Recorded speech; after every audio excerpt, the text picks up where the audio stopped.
Everyone, so today we'll be solving the POTD for 14th of November and it's increment submatrices by 1. So we are given a positive integer n indicating that we initially have n by n 0 index integer matrix filled with zeros, and we have a 2D integer array query.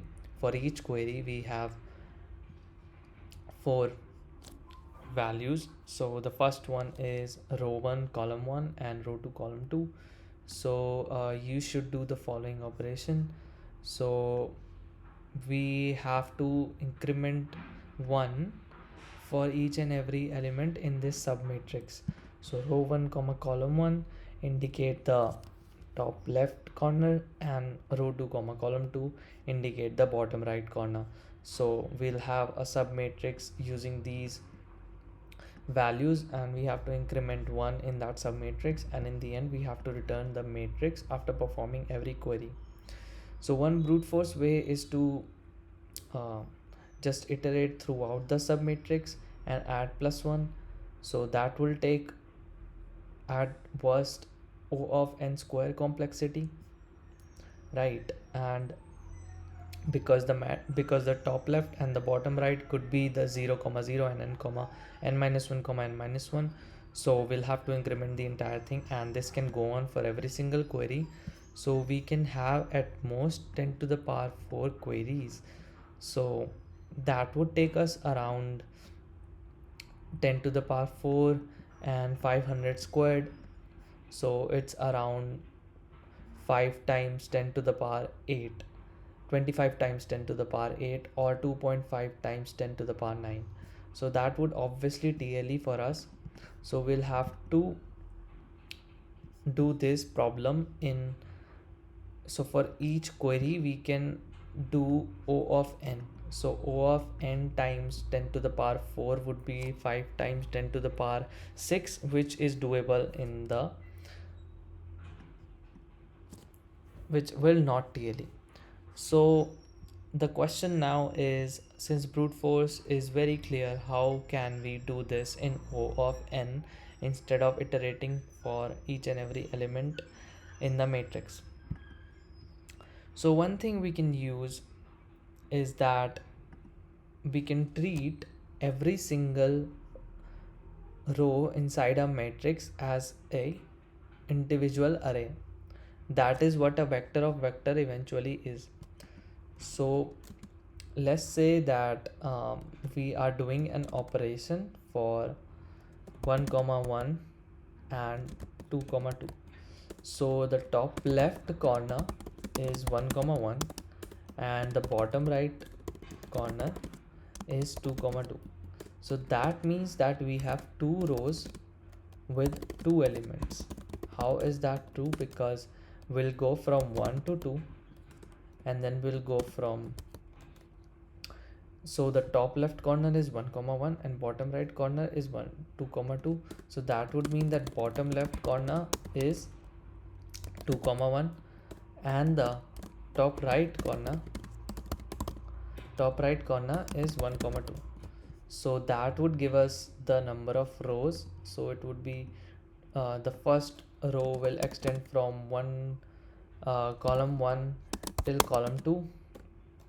So these are basically, and the second row will extend from again column 1 to column 2, but this would be for row 2 and this would be for row 1.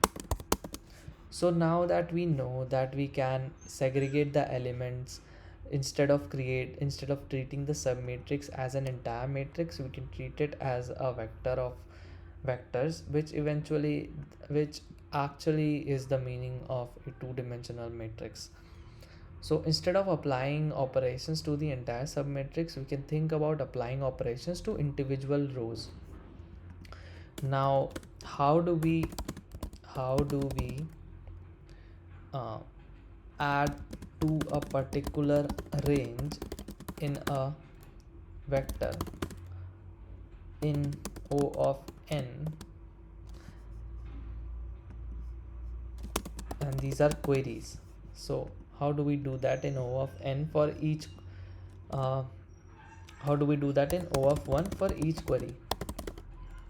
So there is a concept. So basically, yeah. So what do I mean by this is that since we have a query in the form of this, we need to add a +1 to every single element.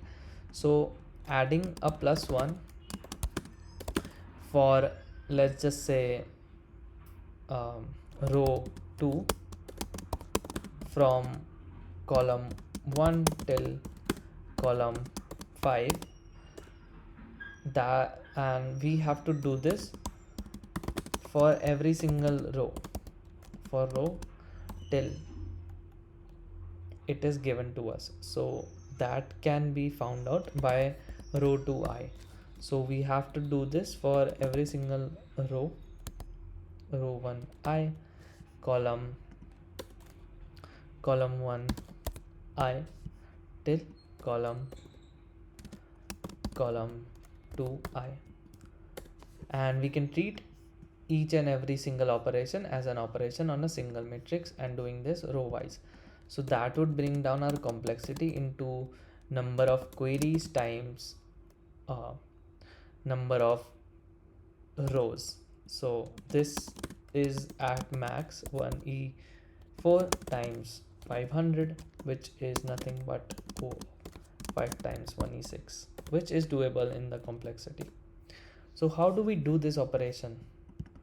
So there is one concept called difference arrays. I think we can find this on Codeforces also. Yeah, so maybe you can refer to this. So this is a concept called difference arrays. I think this is a very basic block, but it can be used here. So difference arrays basically it's a trick to process queries on a particular array if we do not want the state of an array in middle of the queries but at the end of the queries. So for example, we have an array 1 2 3 and 4. We have certain queries such as from 2 to 3 we have to add 2 3, and query from 1 to 3 we have to add 1, and in the end return the final array. So if we have some use case like this, we can use difference arrays. So how difference arrays works is that we create a similar array as 1 2 3 and 4, and we have an extra element that will be explained. So let's just call it 0. So what we'll do with difference arrays is that for the first query from 2 to 3 we'll have to add a 3. So what we'll do is that we'll add a 2, we'll add a 3 to the second element, so that will become 5, and then we'll subtract a 3 from the fourth element, which is 3 plus 1. So r plus 1 will subtract a 3, and on L will add a 3. So that would make this 1 and this will be 0. And then again for the same query we'll do a plus 1 addition on the first element, so that will become 2, and we'll do a -1 operation on the fourth element, or rather let's change it to 2. So we'll do a -1 operation on the third element, so that will be 5 and 2 and 1 and 0.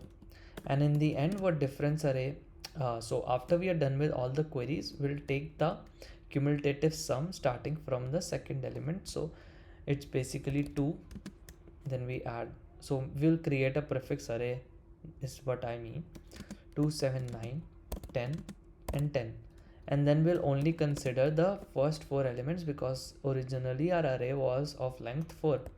So 2 7 9 and 10. So yeah, so this is how we can do this. Oh my bad, this is 1. Hold on,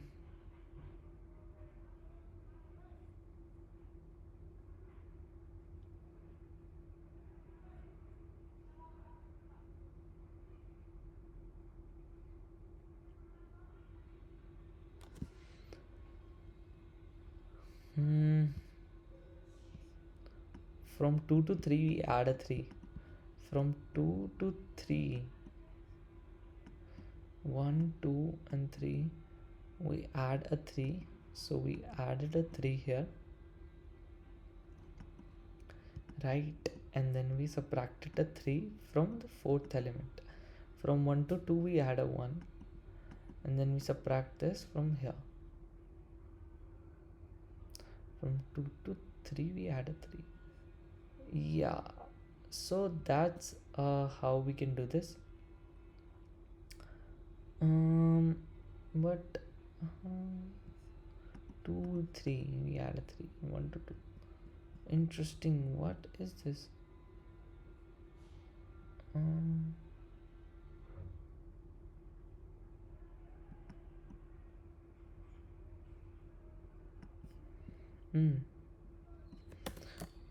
All right, so yeah, so I'll explain what the idea around this.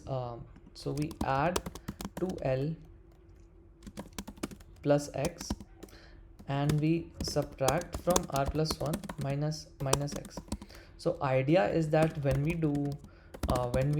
do a prefix sum, the plus x is propagated from L to R, and then when it tries to propagate further, the minus x plus x eventually makes it 0, so it does not propagate to further prefix sums.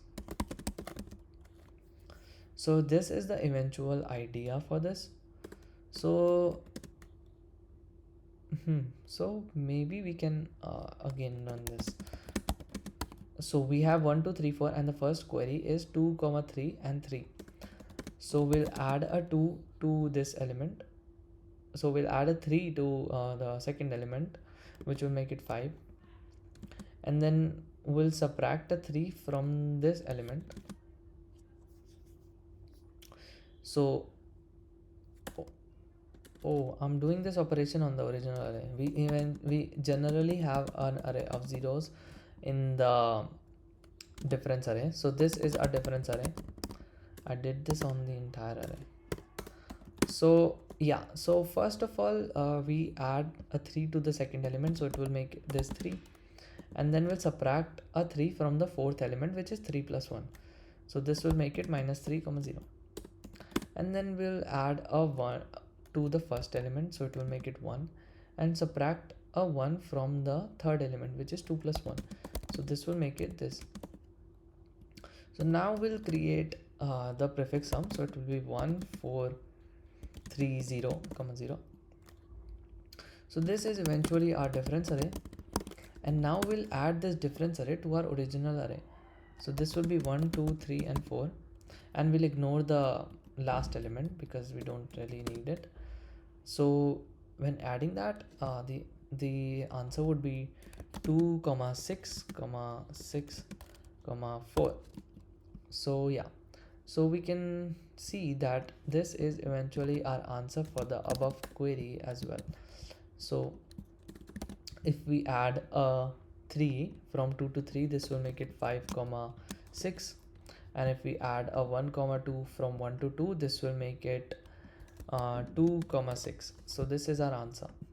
So we maintain a difference array of all zeros, and we do the operations as such as described here, and in the end we can add the difference array to our original array to get the final array. Now how does this hold in our question?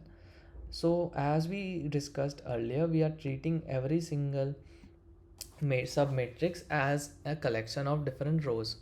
So what we can do is that eventually we have to start with a zero indexed matrix which contains only zeros. So they have given us the difference array from the start. So we'll do this operation for each and every single row in our query, and in the end we can just take prefix sums to get the final array. So this is the high level idea of the problem. Now we can go to the low level implementation. So we are given an n. So first of all we are going to create a difference matrix of n times n. So now we'll go over every single query. So now we'll go over every single query and we'll have some elements with us. So yeah, so the first row we have R1 is x of 0, and then we have a C1 which is x of 1, and then we have an R2 which is x of 2, and C2 which is an x of 3. So we have to propagate from row 1 till row 2 and add those values starting from C1 and take it to C2 plus 1. That is what we do. So for a particular row, let's say x of 0, for us L is C1 and R is C2. So we'll do the difference array operation. So one thing we know is that,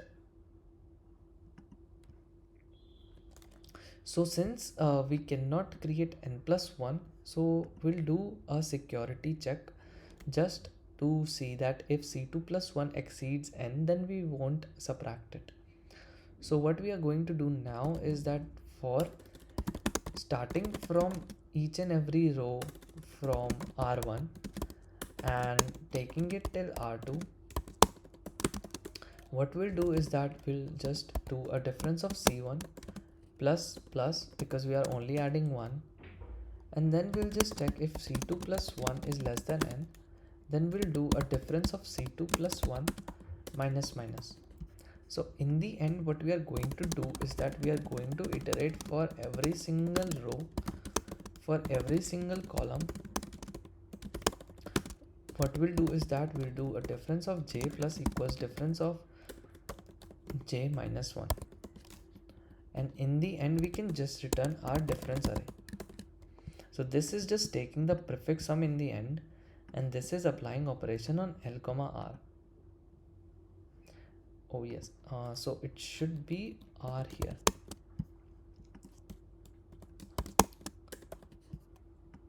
Yeah.